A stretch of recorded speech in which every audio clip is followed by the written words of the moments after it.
cópias. É dispensável o reconhecimento de firma na procuração outorgada ao advogado para a prática de atos no âmbito das serventias extrajudiciais. Então, que se for efetivamente poderes outorgados para um advogado, nós temos aqui então essa possibilidade de afastar a exigência do reconhecimento de firma. Uma norma bem particular daqui também, viu? Parágrafo 2º. Cópia da procuração deve ser arquivada juntamente com a documentação a que se refere. E o 4.490 são considerados meios idôneos para a confirmação da autenticidade e eficácia dos atos praticados por outras serventias. Consulta do documento disponibilizado em central eletrônica, sistema Hermes, correio eletrônico, fax, telefonema reduzido a termo. Liguei na serventia, perguntei sobre a procuração pública X, se constava alguma averbação de renúncia ou até mesmo de revogação da procuração. Me foi informado pela escrevente fulana de tal, em data tal, em horário tal, por contato telefônico, que não constava nada naquela data. Basicamente isso. E reduzido a termo no corpo do ato, tá? Não é só liguei, constatei, mas joguei no ato, nada. Não, tem que ser mencionado no corpo do ato. Carta com aviso de recebimento, telex, aqui mais um, né? Celebrando aqui uma questão mais antiga ainda, né? O telex aqui mais difícil ainda, né, de encontrar isso hoje, mas está aqui prestigiado também, né, nesse viés histórico. E o telegrama ou fonograma, né? Consulta e suscitação de dúvida. Aqui, mais uma vez, a preocupação das normas em falar outra vez a respeito dessas questões. Já falamos lá atrás 2 vezes, agora está vindo mais uma vez aqui. Delegatário, esgotando todos os meios que dispõe, não consiga encontrar a solução, poderá formular a consulta ao juiz dos registros públicos da respectiva comarca. Também será possível consulta ao juiz prolator da decisão na hipótese de haver dúvida quanto ao cumprimento da ordem judicial, aquilo que eu já mencionei para vocês. Tá? Faltou algum elemento no mandado. Quem vai resolver isso? É o juiz de registros públicos? Não. Quem vai resolver isso aí é o juiz que emanou, de quem veio a ordem judicial.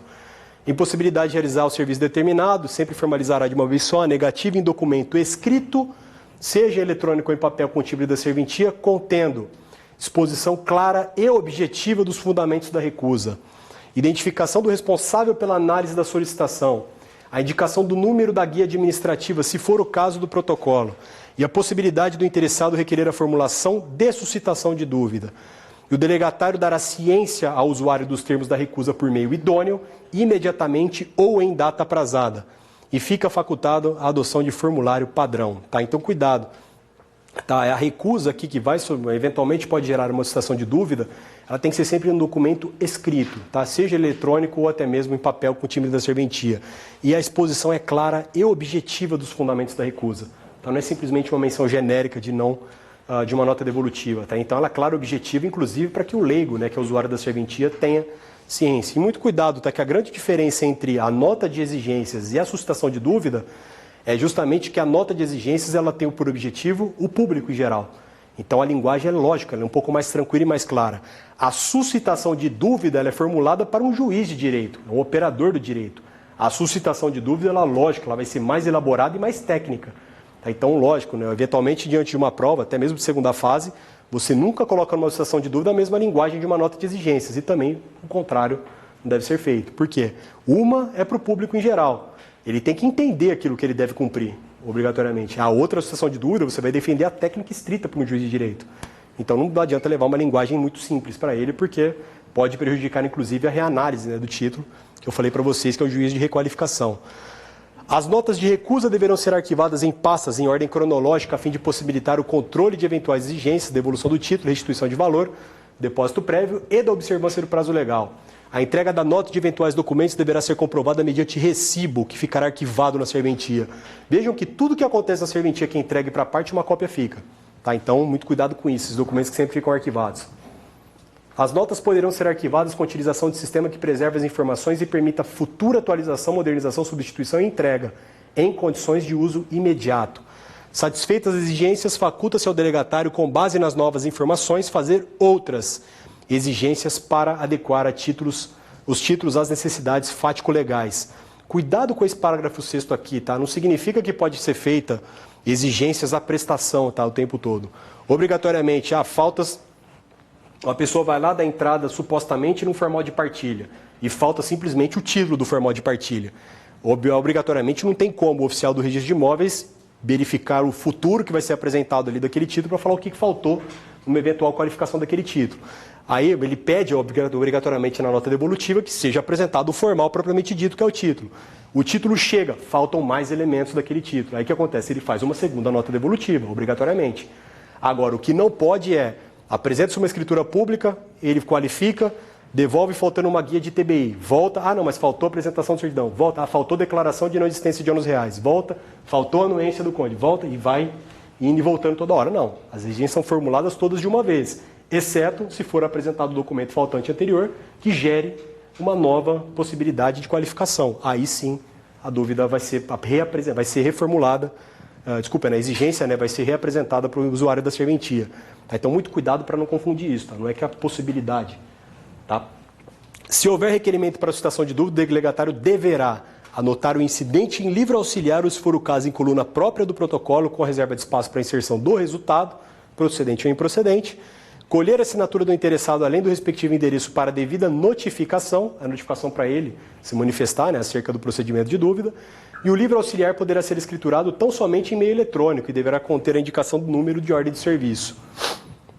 Hipótese de suscitação direta pelo interessado na dúvida inversa, faculta-se o suscitante realizar a comunicação ao delegatário sobre a existência do procedimento da dúvida inversa como forma de preservar a eficácia do protocolo. Ele leva, né, a dúvida para o juiz, pega, né, aquele documento que ele deixou lá, né, na verdade, esse pedido de dúvida inversa, e já comunica diretamente o registrador imobiliário para que ele lance no protocolo. Porque se ele não fizer isso, quando o registrador receber a questão relativa à dúvida, automaticamente ele já vai lançar no livro protocolo. Tá? Para que ele tenha esse trâmite, né, o controle desse trâmite. Então a parte pode simplesmente adiantar antes que o juiz ele faça isso, né, o juiz de registros públicos faça esse envio para ele. Tá? Então ele vai, já faz a dúvida inversa e já toma essa precaução para justamente garantir a sua prioridade. O comunicado deverá estar acompanhado de comprovante do protocolo da suscitação de dúvida, né? Então, ou seja, o comprovante que ele pediu, né, ao juiz diretamente, essa suscitação de dúvida. Deverá constar da notificação a advertência quanto à necessidade do apresentante ser representado por advogado. Tá? Que, mais uma vez, essa necessidade, ao meu ver, um pouco fora, né, do padrão, né, fora de uma exigência eventualmente, mas aqui tem essa obrigatoriedade. Após certificadas no título, a prenotação e a suscitação de dúvidas será aquele rubricado em todas as suas folhas e o requerimento será instruído apenas com cópia do título, vedada a exigência do documento original ou de cópia autenticada. Tá? Então aqui, na verdade, na questão relativa ao requerimento, ele vai com a cópia do título, depois então de certificada todos, né, a prenotação e a suscitação que será rubricada em todas as suas folhas. Por quê? Aqui o título fica, eventualmente, com o registrador imobiliário. Ele vai reter esse título. O título ele não pode ficar fora no caso da suscitação de dúvida inversa. Se for requerida pelo próprio oficial, ele retém esse título. Por quê? A responsabilidade do guarda do documento é dele. Na hipótese de entender necessário, o juiz poderá converter o julgamento em diligência para a juntada do título original no prazo de 10 dias sob pena de arquivamento. Então o juiz ele duvida da cópia enviada pelo registrador imobiliário. Aí ele quebra a regra e fala, não, me traz o título original aqui que tem alguma coisa errada. O delegatário elabora suas razões em até 10 dias úteis a contar do protocolo do requerimento da suscitação ou do recebimento dos autos da dúvida inversa. Então o prazo dele é de 10 dias úteis. 497. Emolumentos e taxa do Fundo de Reaparelhamento da Justiça. Pelos atos praticados por notários e registradores serão cobrados valores estabelecidos no regimento de emolumentos do Estado de Santa Catarina, vedada a adoção de tabela não oficial.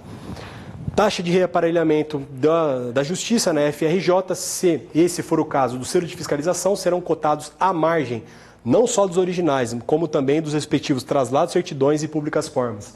Então, ou seja, esses valores, né, de FRJ e de selo de fiscalização constarão do ato principal, né, eventualmente do livro, e também nas certidões eventualmente expedidas. Ou seja, dos traslados, certidões e públicas formas. Na hipótese de paralisação dos serviços bancários, o recolhimento da taxa do FRJ será realizado mediante cheque nominal ao Poder Judiciário do Estado de Santa Catarina. Peculiaridade daqui. Isso aqui vocês precisam guardar também para levar para a prova.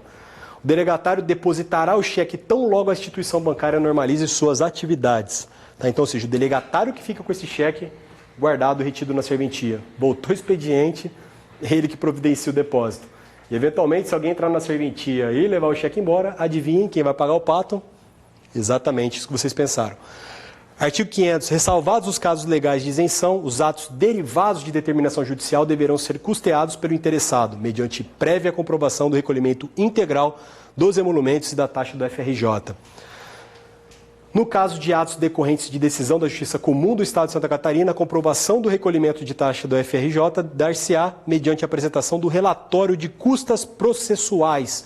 Então, ou seja, se recolheu, eventualmente, né, veio um ato oriundo da Justiça Comum do Estado, aí sim, obrigatoriamente, a taxa no FRJ será recolhida já nos autos do processo.